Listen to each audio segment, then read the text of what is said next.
এর পবিত্র স্বাধীনতা দিবস ছিল। এই স্বাধীনতা দিবসের প্রাক্কালে কংগ্রেসের যে কেন্দ্রীয় কার্যালয় রয়েছে দিল্লিতে, সেখানে পূর্ণাঙ্গ বন্দে মাতরম যখন গাওয়া হচ্ছিল,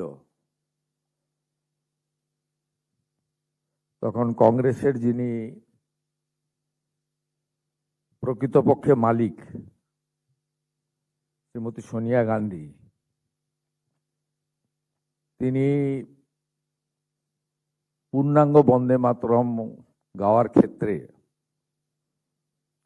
কিভাবে তার বিরক্তি, আপত্তি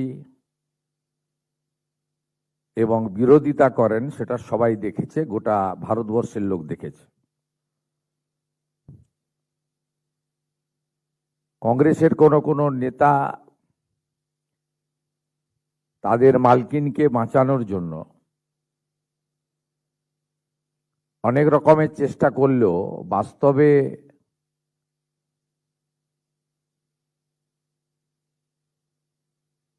যে লাইভ টেলিকাস্ট হয়েছে এবং তার যে ভিডিও চারিদিকে ছড়িয়ে পড়েছে, তাতে সত্যকে ধামাচাপা দেওয়ার কোনো সুযোগ কংগ্রেসের নেতাদের কাছে নেই।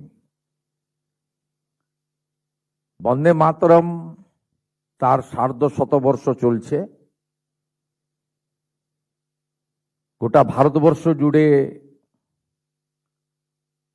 পূর্ণাঙ্গ বন্দে মাতরম তাকে রাষ্ট্রগীতকে সম্মান এবং মর্যাদা দিয়ে বর্ষব্যাপী নানা অনুষ্ঠান হচ্ছে। ভারত সরকারের পক্ষ থেকে বন্দে মাতরমের সম্মান মর্যাদার ক্ষেত্রে নির্দিষ্ট আইনও আনা হয়েছে। পশ্চিমবঙ্গ সরকারের পক্ষ থেকে আমি দায়িত্ব নেওয়ার পরে সমস্ত সরকার এবং সরকার পোষিত শিক্ষা প্রতিষ্ঠানে প্রার্থনাতে বন্দে মাতরম আমরা বাধ্যতামূলক করেছি। সর্বোপরি স্বাধীনতা সংগ্রাম এবং স্বাধীনতা আনার জন্য যারা বিপ্লবী ছিলেন, তাদের সঞ্জীবনী মন্ত্র ছিল বন্দে মাতরম। সাহিত্য সম্রাট ঋষি বঙ্কিমচন্দ্রের এই অমূল্য সৃষ্টি গোটা দেশ গ্রহণ করেছে। এটি জাতীয়তাবাদের মন্ত্র, এটি সঞ্জীবনী মন্ত্র, এটি জাগরণের মন্ত্র। আমি পশ্চিমবঙ্গ সরকারের মুখ্যমন্ত্রী হিসেবে বন্দে মাতরমকে অপমান করা মানে দেশপ্রেম, রাষ্ট্রবাদ, জাতীয়তাবাদ এবং সর্বোপরি এর স্রষ্টা ঋষি বঙ্কিমচন্দ্রকে অপমান করা। আমি পশ্চিমবাংলার এই ভূমি থেকে এর তীব্র নিন্দা করছি। ইতিমধ্যে ঋষি বঙ্কিমচন্দ্র পরিবারের পক্ষ থেকে সুমিত্র চ্যাটার্জি, তিনি গতকাল কংগ্রেসের চেয়ারপারসন পার্লামেন্টারি বোর্ডের সোনিয়া গান্ধীজিকে একটি চিঠিও লিখেছেন। আপনারা জানেন, যেটা সংবাদ মাধ্যমের মধ্য দিয়ে আমরা পেয়েছি। সেই চিঠির প্রতিলিপি কংগ্রেসের সভাপতি মল্লিকার্জুন খাড়গেকেও তিনি দিয়েছেন। আমি পশ্চিমবাংলার কংগ্রেসীদের কাছ থেকে কিছু আশা করব না, কারণ এদের এই বিষয়ে কিছু বলার ক্ষমতা বা দম আছে বলে আমার মনে হয় না। আমি ঋষি বঙ্কিমচন্দ্রের পরিবারের সুমিত্র চ্যাটার্জির লেখা মাননীয় সোনিয়া গান্ধী এবং মাননীয় মল্লিকার্জুন খাড়গেকে চিঠির পরিপ্রেক্ষিতে তাদের প্রতিক্রিয়া আশা করব। এবং এই বন্দে মাতরম মন্ত্র, বন্দে মাতরম কে অপমান করার মধ্য দিয়ে সমগ্র রাষ্ট্রবাদ এবং দেশপ্রেমকে অপমান করা হয়েছে বলে আমরা মনে করি। এই বন্দে মাতরম যে অতীত ইতিহাস ভারতীয় জাতীয়তাবাদের চেতনাকে যেমন নতুন ভাষা দিয়েছিল, সাথে সাথে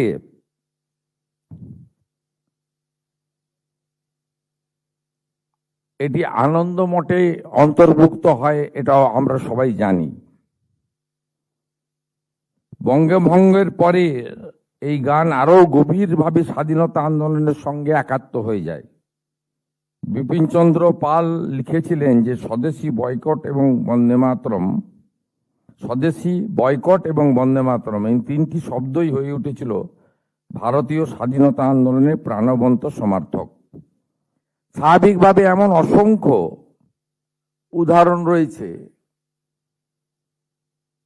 আমরা এবারে পশ্চিমবঙ্গ সরকার বন্দে মাতরম শুধু প্রার্থনায় বাধ্যতামূলক করেছি তা নয়, আমরা এই বর্ষে বন্দে মাতরম একটি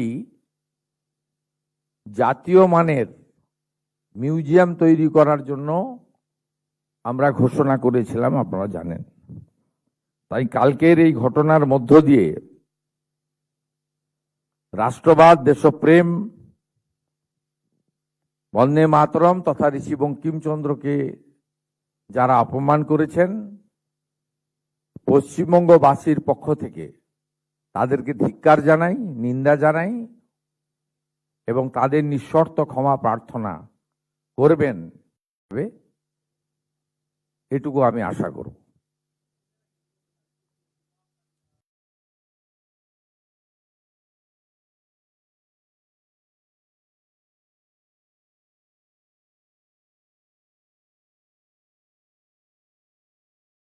কাল 15 अगस्त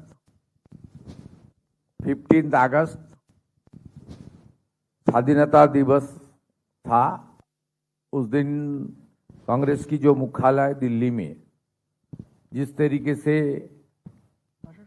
वंदे मातरम गान को लेकर जब हो रहा था, कांग्रेस की चेयरपर्सन श्रीमती सोनिया गांधी जी ने कांग्रेस पार्टी की ओर से जिस तरीके से पूरा वंदे मातरम संगीत को अपमान किया है, सबका सामने आया है। बंकिम चंद्र जी जिनको पश्चिम बंगाल में सब लोग साहित्य सम्राट करके पुकारता है, उन्होंने ये वंदे मातरम गीत देश को दिया है। ये वंदे मातरम का साथ राष्ट्रवाद, देश प्रेम और हमारी जो जातीयतावाद है, इसका साथ गहरा संपर्क है। ऋषि बंकिम चंद्र चट्टोपाध्याय का जो फैमिली है, उन्होंने काल ही सोनिया जी और खाड़गे जी को पत्र लिख के इसका विरोध भी किया है और उनको माफी मांगने के लिए उनको मांग भी किया है। मैं बंकिम चंद्र चट्टोपाध्याय जी का फैमिली की ओर से सौमित्र चट्टोपाध्याय जी ने जो खत भेजा, अभी तक सोनिया जी की ओर से, कांग्रेस की ओर से इसके ऊपर कोई रिएक्शन नहीं आया है। पश्चिम बंगाल का जनता ऋषि बंकिम चंद्र और वंदे मातरम के लेकर उनका बहुत बड़ा इमोशन है। वंदे मातरम का 150 साल भी चल रहा है।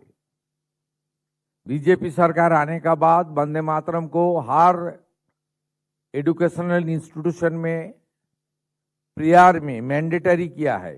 पूरा वंदे मातरम गीत को गाना पड़ेगा, पड़ रहा है। सब सरकार और सरकार एडेड इंस्टीट्यूशन में, एजुकेशनल इंस्टीट्यूशन में। हम लोग इस बार वंदे मातरम की 150 साल में एक वंदे मातरम म्यूजियम का भी हमारी बजट में डिक्लेयर किया है। इसलिए कल जिस तरीके से कांग्रेस की चेयरपर्सन ने कांग्रेस प्रेसिडेंट की उपस्थिति में वंदे मातरम को अपमान किया है, इसमें पूरा बंगाल में बहुत बड़ा आक्रोश है, जन आक्रोश है।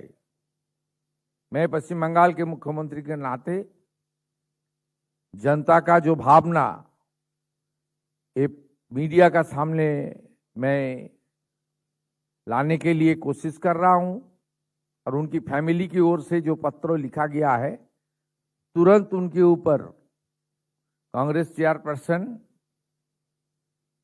आपने क्षमा स्वीकार करे और रेस्पॉन्स करे, ये भी उम्मीद कर रहा हूं।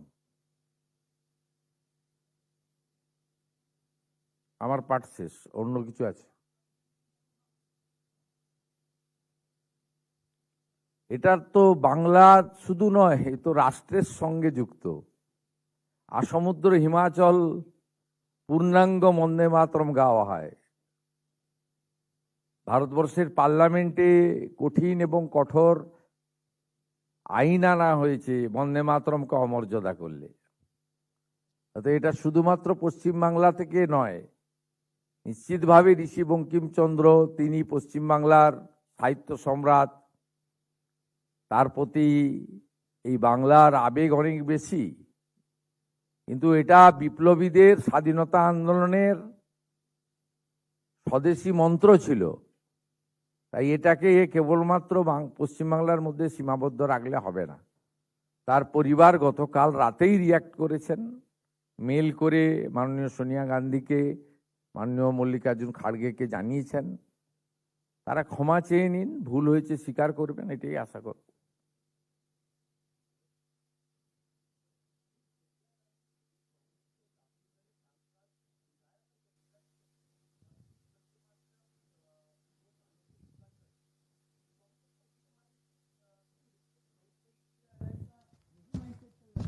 ये हाई अपीजमेंट का पॉलिटिक्स है। जो 15 साल ममता बनर्जी ने किया है, वही पॉलिटिक्स कांग्रेस भी करता है। एक खास वोट बैंक को संतुष्ट करने के लिए सब कर रहा है।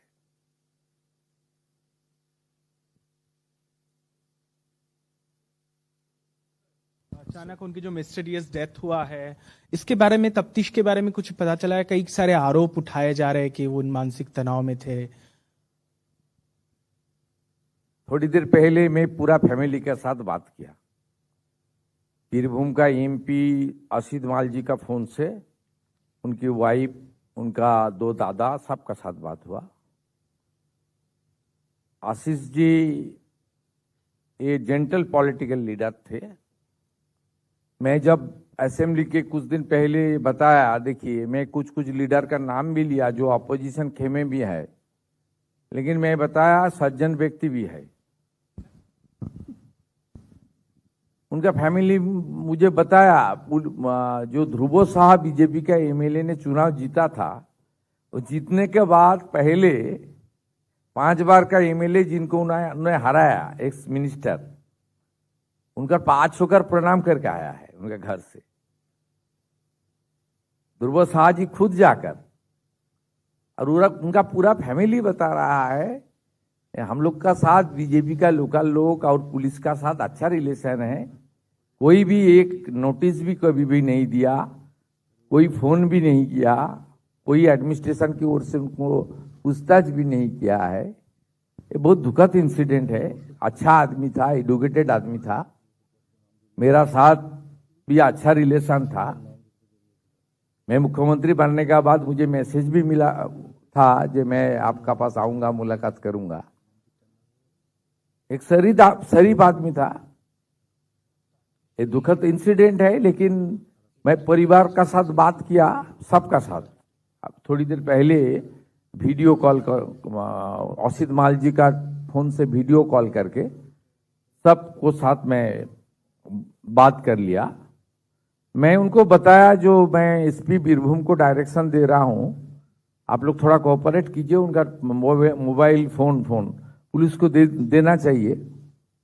जो टीएमसी का भ्रष्टाचारी लोग है, वो लोग डरा सकता है उनको, जो हम लोग आपका नाम भी ले लूंगा, ये करूंगा, ये डरा सकता है। ये पुलिस देख लेगा, मोबाइल कॉल रिकॉर्ड सीडीआर निकाल के थोड़ा देखना चाहिए इसके ऊपर। चुनाव का बाद उन्होंने ममता बनर्जी को छोड़ा, ममता बनर्जी ने एक कमेटी बनाया, वो तुरंत कमेटी से रेजिग्नेशन दे दिया, बोला मैं आपका साथ नहीं हूं। स्वाभाविक रूप से पुलिस को कुछ करना पड़ेगा, करेगा, शायद परिवार हेल्प करेगा। और मैं भी बताया, मेरा मौका मिलते ही मैं परिवार का साथ मुलाकात भी कर लूंगा। परिवार के साथ मेरा बहुत अच्छा रिलेशन है, आप लोग क्रॉस चेक कर लीजिए। अभी उनको दोनों सीनियर दादा है, 84 ईयर्स ओल्ड, सबका साथ बात हुआ, वाइफ का साथ, दीदी का साथ भी बात मैं कर लिया। একটু বলার ছিল যেটা হচ্ছে যে আর দুজন বলছেন কেন, একজন বলুন। বঙ্কিমচন্দ্রের সঙ্গে বাংলা একটা বুদ্ধিজীবী, এই যে এই ঘটনাটা যে ঘটেছে, এটা তো বাংলার মানে আত্মসম্মানে আঘাত। তো বাংলার বুদ্ধিজীবীরা এই বিষয়ে আপনার কাছে কোনো মতামত জানিয়েছে? দেখুন, এটা তো কালকে ঘটেছে, কাল সবাই স্বাধীনতা দিবসের একটা আনন্দ, একটা উৎসবের মেজাজে সবাই ছিলেন। আর আজকে রবিবার, নিশ্চয়ই রিয়াক্ট করতে শুরু করবেন। পরিবার তো কাল রাতেই করেছেন, লেট নাইট। একটু আগে পরিবারও প্রেস কনফারেন্স করেছে, দিল্লিতেও প্রেস কনফারেন্স হচ্ছে, অনেক জায়গায় অনেকে রিয়াক্ট করছে, সোশ্যাল মিডিয়াতেও পোস্ট হচ্ছে, ওই ছবি তো ভাইরাল হয়েছে। কিভাবে এত রাগ দেখাচ্ছেন, বাপরে বাপ! কংগ্রেসের চেয়ারপারসন কি রাগ তার, বন্দে মাতরম কেন পূর্ণাঙ্গ গাইছে? পারলে তো মানে চাকরি কেড়ে নেয় এমন অবস্থা মল্লিকার্জুন খাড়গের। সবাই দেখেছে, এত রাগ, কি রাগ কেন? দশপ্রহরণ ধারিণী মা দুর্গার কথা বলা আছে বলে, তোমারই প্রতিমা গড়ি মন্দিরে মন্দিরে, এগুলো বলা আছে বলে, বিদ্যা দায়িনী মা সরস্বতীর বন্দনা আছে বলে, ধরণিং ভরণিং বলা আছে বলে, সংস্কৃত বলা আছে বলে নাকি? এগুলো দেখছে সবাই, সবাই দেখছে, লুকানোর কিছু নেই। রিয়াকশন তো হবেই। ওনারা পরিবারের কথা মেনে নিয়ে ক্ষমা চেয়ে নেওয়া উচিত, বাড়তে না দেওয়া উচিত। Thank you sir. এক মিনিট বাবু, নাকাশিপাড়া পরে আশিসবাবুটা শেষ করে আশিসবাবু সম্পর্কে একটু বাংলায় বলুন। আর সঙ্গে আমি একটু অ্যাড করতে চাই, সেটা হচ্ছে যে উনি একটা নোট রেখে গেছেন, সেখানে উনি বলেছেন যে দুর্নীতি সবাই মামলায়, দেখেছে তো, আপনারা দুর্নীতি মিডিয়াতে মামলায় ডাকাডাকি করছেন, তো ওটাতে উনি জড়িত ছিলেন না, ক্ষমতা ছিল না ওনার। দ্বিতীয়ত একটা পরামর্শ দিয়ে গেছেন যে পরিবারের কেউ যেন রাজনীতিতে না আসে। এই ব্যাপারটাকে কিভাবে দেখছেন? দেখুন, প্রথমত মুখ্যমন্ত্রী, পুলিশ মন্ত্রী, এই সুইসাইড নোটটা ফরেন্সিকে যাবে, এইটা অ্যাকচুয়াল তার হাতের অক্ষর কিনা এসব পরীক্ষা নিরীক্ষা করবে। তা আমি একজন বিরোধী নেতা বা পলিটিক্যাল পার্সন হিসেবে অনেক কথা বলতে পারতাম, কিন্তু এখন ওই সুইসাইড নোটের উপরে আমার মন্তব্য করা মনে হয় ঠিক হবে না। পুলিশ যেটা ফরেন্সিকে পাঠাবে, ওনার হস্তাক্ষর প্রমাণ হবে, তারপরে পুলিশ মন্ত্রীর বলা উচিত। পুলিশ মন্ত্রীর একটু দায়িত্ব বেশি, দায়িত্বশীল হওয়া উচিত। কিন্তু সামগ্রিকভাবে আমি যেটা হিন্দিতে বললাম সেটা বাংলাতে বলে দিতে পারি। প্রথম সকালেই ঘটনাটা জেনেছি, এটা খুবই দুঃখের, এবং এই খবরটা শোনার পরে আমরা যারা তার সঙ্গে কাজ করেছি অনেক দিন ধরে, এবং 2006-এ কয়েকজন গুটিকতক মাত্র বিরোধী এমএলএ ছিল, তার মধ্যে উনিও ছিলেন, আমিও ছিলাম। তো স্বাভাবিকভাবে এটা আমার খুব মানে আমাদের বেদনার লেগেছে, প্রথমেই শক। তারপরে পুলিশকে যা বলার বলেছি, জেলা শাসককে বলেছি ময়না তদন্ত সুষ্ঠুভাবে করার জন্য, পুলিশকে বলেছি পরিবারের পাশে সম্পূর্ণভাবে এই সময় থাকা দরকার। স্থানীয় বিধায়ক ধ্রুব সাহাকে মেসেজ করেছি, তিনি কলকাতায় একটি কর্মসূচিতে আছেন, তার কাছ থেকে জানার চেষ্টা করেছি। ফাইনালি বীরভূমের আমাদের বোলপুরের এমপি অসিত মাল মহোদয় ওনার বাড়িতে ছিলেন। অসিত মাল মহোদয়ের ফোন থেকে অসিত মাল আমাকে প্রথমে ফোন করেন যে বৌদি কথা বলতে চাইছেন। আমি তখন বললাম যে আপনি কেটে দেন, আমি ভিডিও কল করব।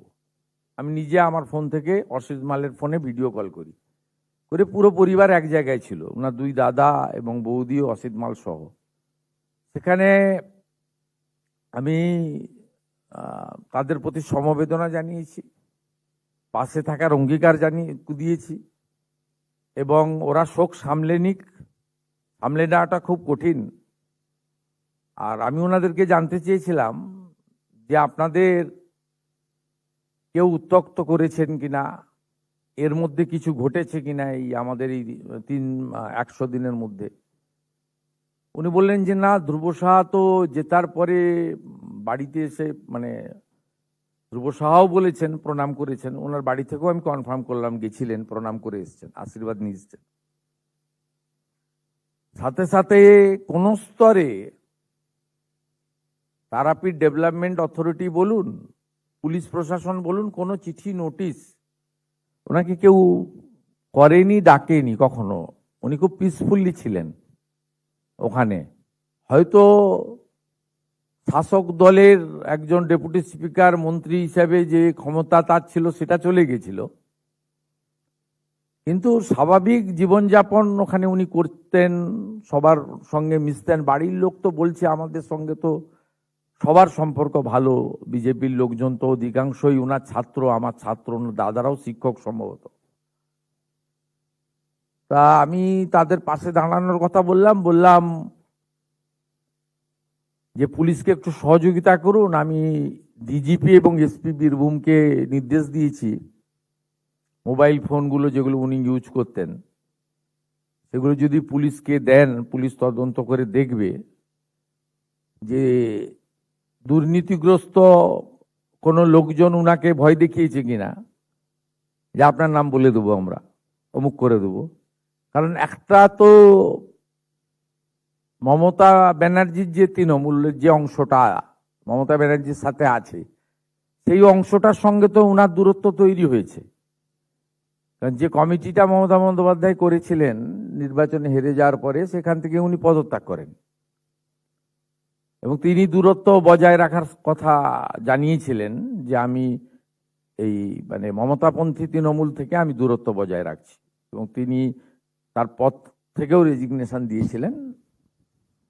স্বাভাবিকভাবে কেউ ব্ল্যাকমেলিং করে থাকতে পারে, এগুলো পুলিশের কাজ দেখবেন, মোবাইল ফোন থেকে যদি কিছু পাওয়া যায়।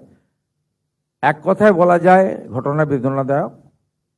দ্বিতীয় কথায় বলা যায়, আমি বিধানসভায় দাঁড়িয়ে একাধিকবার বলেছি, আমি নামগুলো উল্লেখ করতে চাই না, আমি দু একজনের নামও বলেছি, আপনারা দেখেছেন এমএলএ বিধানসভায়, যে এদেরকে তো আর কেউ দুর্নীতিগ্রস্তও বলবে না এবং এদেরকে জেলে নিয়ে যাওয়ার কথাও বলবে না, এদের বিরুদ্ধে অভিযোগও নেই। তার ঠিক একইভাবে আশিস বন্দ্যোপাধ্যায়ের ক্ষেত্রে বলা যেতে পারে, একজন শিক্ষাবিদ, সজ্জন রাজনীতিবিদ, তার ফলোয়ার্সদের মধ্যে অনেক বিতর্ক আছে। যেমন রামপুরহাটের বকটুইর ইনসিডেন্ট নিয়ে, ওখানে কারণ সবটা তো ওনাদের নিয়ন্ত্রণে ছিল না, কারণ তৃণমূল কংগ্রেসে সবাই জানেন যে সকলে ছিলেন ল্যাম্প পোস্ট, একটাই পোস্ট। তাই উনার সহযোগীরা বা উনি যাদের নিয়ে রামপুরহাটে রাজনীতি করতেন তাদেরকে তো সার্টিফিকেট আমি দিতে পারবো না। রামপুরহাটের বকটুইতে অনেক ঘটনা ঘটেছে, ওখানে স্যান্ড মাফিয়াদের দৌরাত্ম্য আছে, ওখানে আপনার ওই ভাদু, আনারুল, এসব কি সব ঘটনাও তো গত 2-3 বছরের মধ্যে ঘটেছে। কিন্তু ব্যক্তিগতভাবে একজন শিক্ষাবিদ, সজ্জন, সৎ মানুষ, তার এভাবে চলে যাওয়া এবং কোনো কারণ ছাড়াই, কারণ মিনস এই জন্য বলবো বিজেপি প্রার্থী জিতে 5বারের এমএলএ কে হারানোর পর বাড়ি গিয়ে প্রণাম করেছে। এই যে 4 মাস আগের নির্বাচনে তো আপনি এরকম উদাহরণ খুব একটা দিতে পারবেন না, যে যার সঙ্গে লড়াই করলো তাকে হারালো, দিয়ে তার বাড়িতে গিয়ে প্রণাম করে আশীর্বাদ চেয়ে নিচ্ছে যাতে আমি আপনার দেখানো পথে 5 বছর চলতে পারি। এটা তো ওনার ক্ষেত্রে ঘটেছে। বিজেপির ওনার পরিবারও আমাকে বললেন যে বিজেপির সকলের সঙ্গে আমাদের সম্পর্ক ভালো। আমি জিজ্ঞেস করেছি পুলিশ কখনো ফোন করেছে কিনা, থানায় ডেকেছে কিনা, বা কোনো অসুবিধা হয়েছে কিনা। কোনো অসুবিধা ওনার হয়নি, কারোর সঙ্গেই কোনো খারাপ সম্পর্ক ছিল না। স্বাভাবিকভাবে ওনার চলে যাওয়াটা দুঃখজনক, এবং উনি থাকলে আমার মনে হয় ভালোই হতো। উনি অন্যায়ের বিরুদ্ধে এবং তৃণমূল কংগ্রেসের দুর্নীতির বিরুদ্ধেই মমতাপন্থী তৃণমূল থেকে তার দূরত্ব তৈরি করেছিলেন। খুব অল্প সময় পরবর্তীকালে তিনি আমার সঙ্গে দেখা করার জন্য অনুরোধ পাঠিয়েছিলেন বেশ কিছুদিন আগে, যেহেতু অনেক দিনের একটা চেনা পরিচয় ছিল। মুখ্যমন্ত্রী হিসেবে শুভেচ্ছা দিয়েছিলেন। বলেছিলাম আপনি কখনো কলকাতায় এলে আসবেন, সচিবালয় তো কোনো দলের নয়, সকলের। আপনি এতদিন প্রাক্তন এমএলএ ছিলেন, বিধানসভায় আপনি আসতে পারেন, এক্স এমএলএ হিসেবে আপনার পূর্ণ অধিকার আছে, নাগরিক হিসেবে তো আছেই, x MLA x deputy speaker হিসেবে এক্সট্রাও আপনার অধিকার রয়েছে। সব মিলিয়ে বেদনাদায়ক। আরেকটা কি বলছো?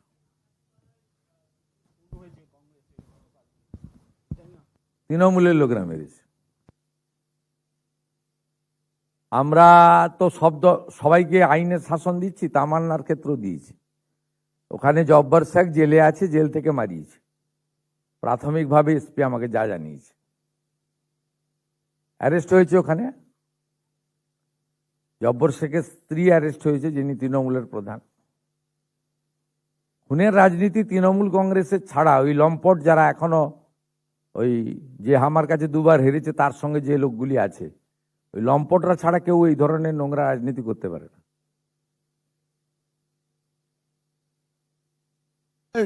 और एक वीडियो सामने आ रहा है कांग्रेस ऑफिस से, जहां पे राहुल गांधी बोल रहे हैं कि हम लोग यहाँ पे वंदे मातरम नहीं गाते, अपना गाना खुद बजाता है, अपना गाना खुद गाते हैं। और कांग्रेस लीडर्स अब ये दावा कर रहे हैं कि सोनिया गांधी की जो जेस्चर थी वो सिर्फ मल्लिकार्जुन खड़गे के लिए एक चेयर मांग रही थी। वो उनका तो कंपनी का चेयरपर्सन क्या किया सब देख लिया, और कंपनी का मैनेजिंग डायरेक्टर खुद बता दिया वंदे मातरम नहीं चलता है इधर।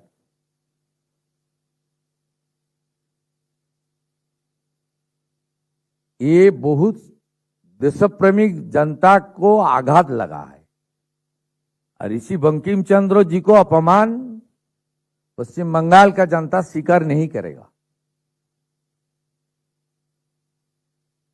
क्षमा मांगना पड़ेगा, गलती स्वीकार करना पड़ेगा, नहीं तो आने वाला दिन में धरना प्रदर्शन होगा।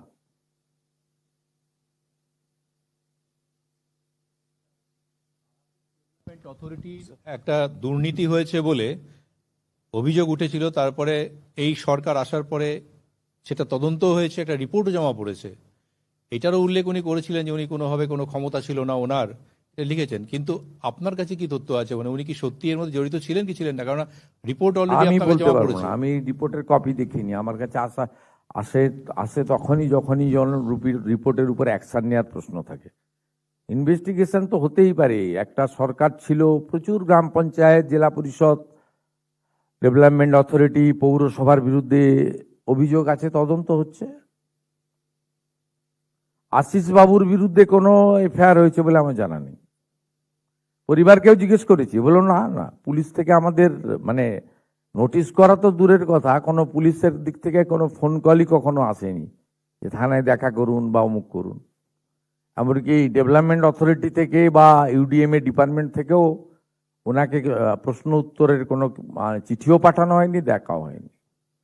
আশিস বাবুর সঙ্গে ব্যাপারে কিছু নেই, ক্রিস্টাল ক্লিয়ার। মানে ওনার সঙ্গে কোনো এফআইআর এখন অব্দি লঞ্চ হয়নি বলে আমার জানা নেই। ये तो কমপ্লেন তো কন্টিনিউয়াস প্রসেস, যে কেউ করতে পারেন, কমপ্লেন তো হতেই পারে।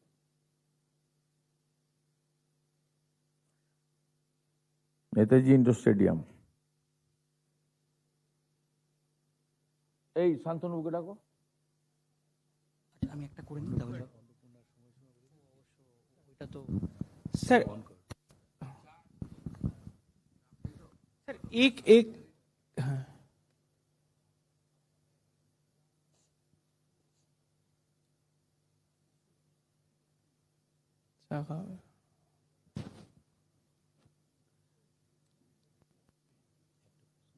কোথায় নাই 3.1 ওখানে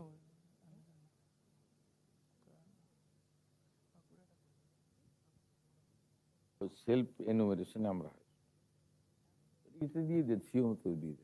सर बांकुरा से खबर आ रहा है, एक परिवार ने आरोप किया है कि एक मुस्लिम परिवार का लड़का कुछ दिन पहले दिल्ली में जो प्रदर्शन हुआ था उसमें शरीक हुए थे सीजेपी के, तो इसके खिलाफ उनके पिताजी और उनको मारा पीटा गया।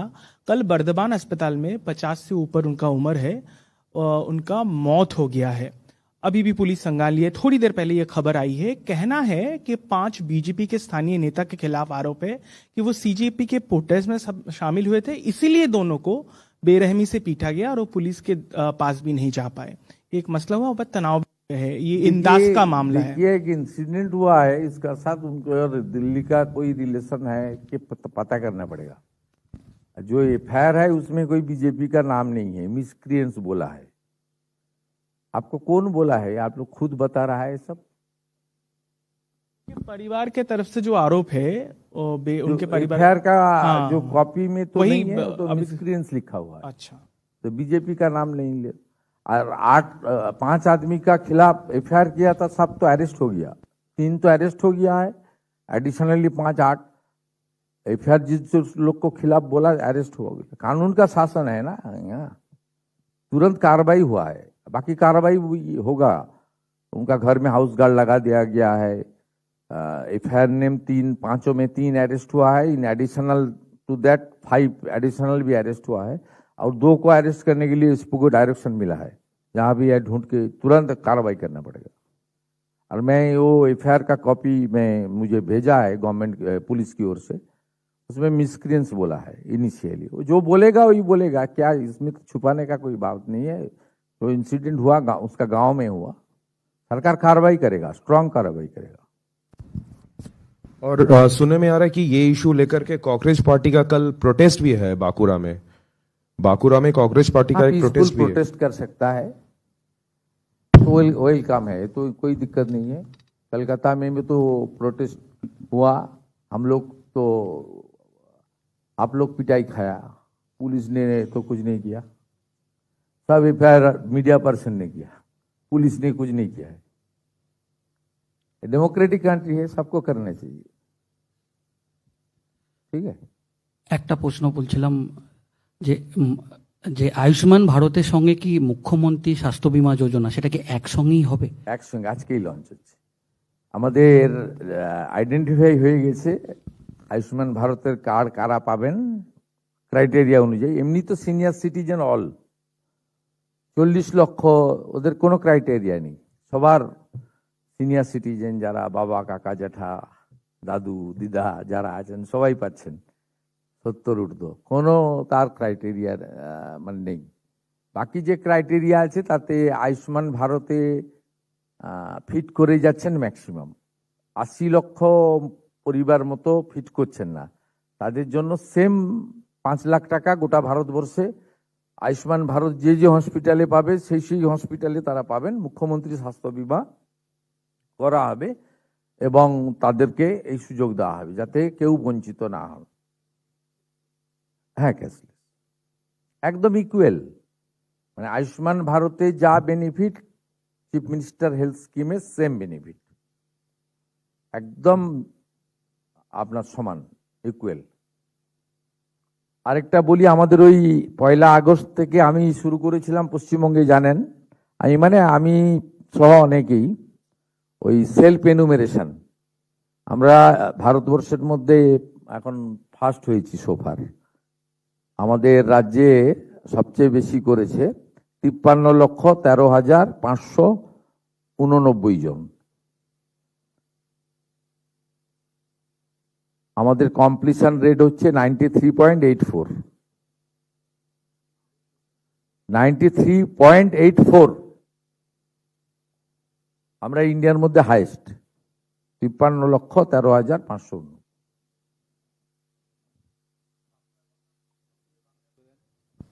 বাঁকুড়ায় যে অভিযোগটা উঠেছে না, যে পিটিয়ে খুব মেরেছে, হসপিটালে ভর্তি করেছে এবং এফআইআর, পুলিশ কঠোর ব্যবস্থা নিয়েছে।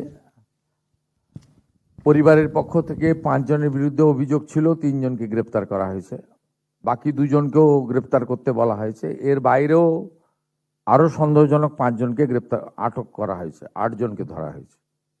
পুলিশ পরিবারের পাশে আছে এবং পরিবার যেমন যেমন তারা পুলিশকে অভিযোগ করেছে সেই অনুযায়ী পুলিশ ব্যবস্থা নিয়েছে এবং কঠিন ব্যবস্থা নিয়েছে।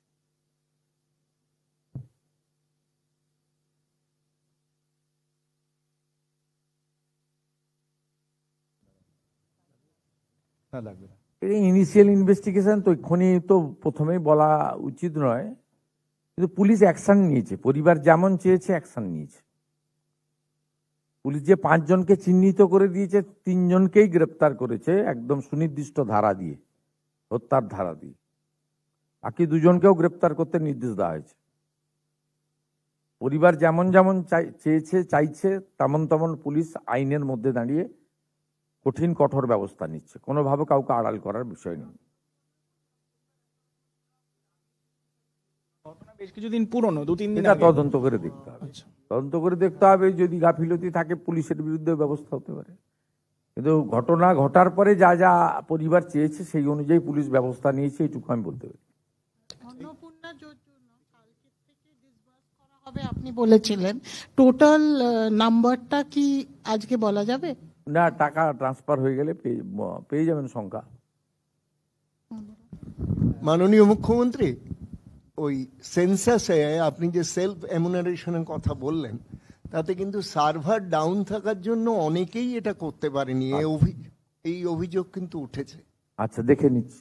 এইটা যদি দেখেন, সাকসেস রেট তো 93.8। না সেই ফিগারটা তো পেলাম আপনার কাছে, কিন্তু এই অভিযোগ আছে। আমি পার্সোনালি, আমার ফ্যামিলি বা আমার, এটা আপনাকে বলতে হবে, আমি কিন্তু বহুবার চেষ্টা করে এই সার্ভার পাইনি। আচ্ছা, হতে পারে কারো কারো ক্ষেত্রে। স্যার 100 ডেজ আমরা হাইস্ট করতে পেরেছি। স্যার 100 ডেজ এর কোনো সেলিব্রেশনের প্রোগ্রামস কি আছে, মানে গভর্নমেন্টের 100 ডেজ কমপ্লিশনের পর? সেলিব্রেশন তো নয়, আমরা লোককে জানাবো যে 100 ডেতে আমরা কি করতে পেরেছি। 100 ডেজটা খুব শর্ট টাইম, এখনই সেলিব্রেশনের তো দরকার নেই, এটা একটু অতিরিক্ত হয়ে যাবে না। আমরা 1 বছর পূর্ণ করবো যেদিন, সেদিন সেলিব্রেশন করব, কিন্তু এক মাসের মধ্যে কি কি করতে পেরেছি নিশ্চিতভাবে বলবো। কালকেই 2টো বড় সরকারি কর্মসূচি, একটা আমি তাতে যুক্ত হব, একটা সরকারি কর্মসূচি, একটা বিনিয়োগ, কালকেই যুক্ত হব। একটা হচ্ছে পুরুলিয়ার মানুষের জন্য পানীয় জল, জাইকা প্রজেক্ট মানবাজার। তারপরে অমিত মেটালিক্সের পুরুলিয়াতে রঘুনাথপুরে কারখানার ভূমি পূজন।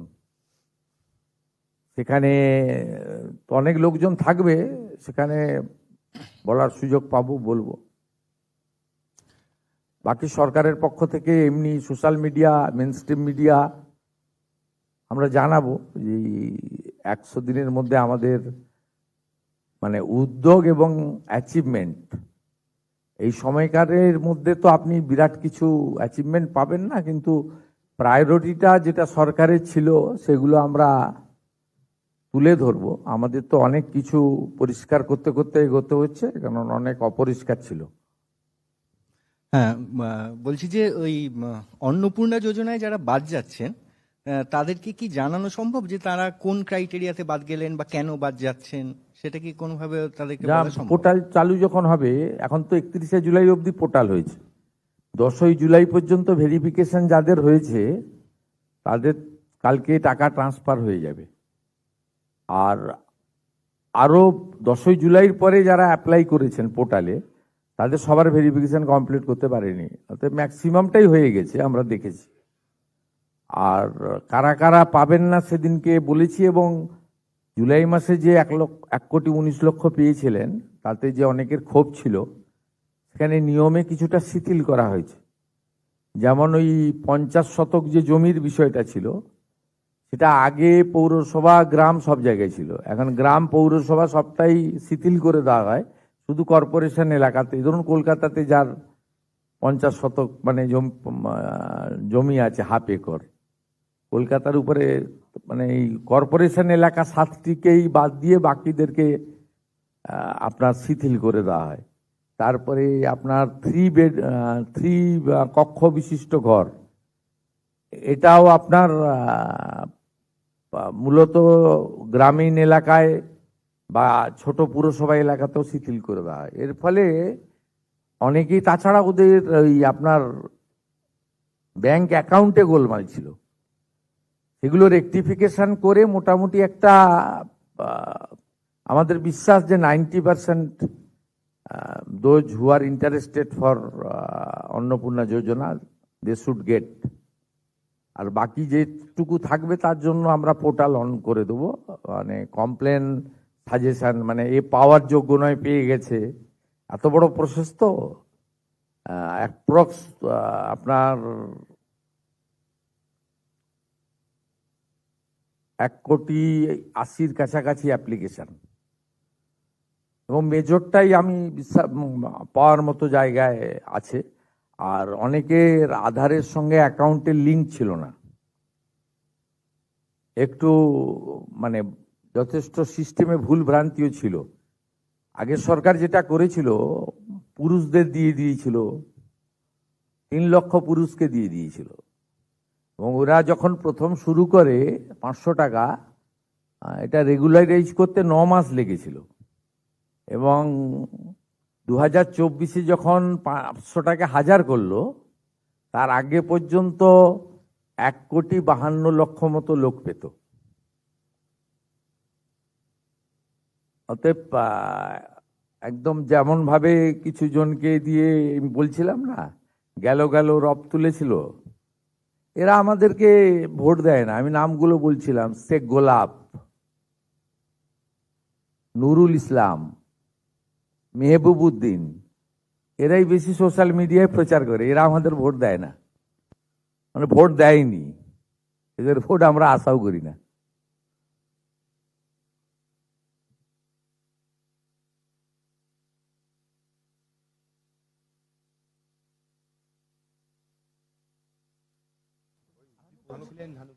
ধানুকার কথা বলছিলেন।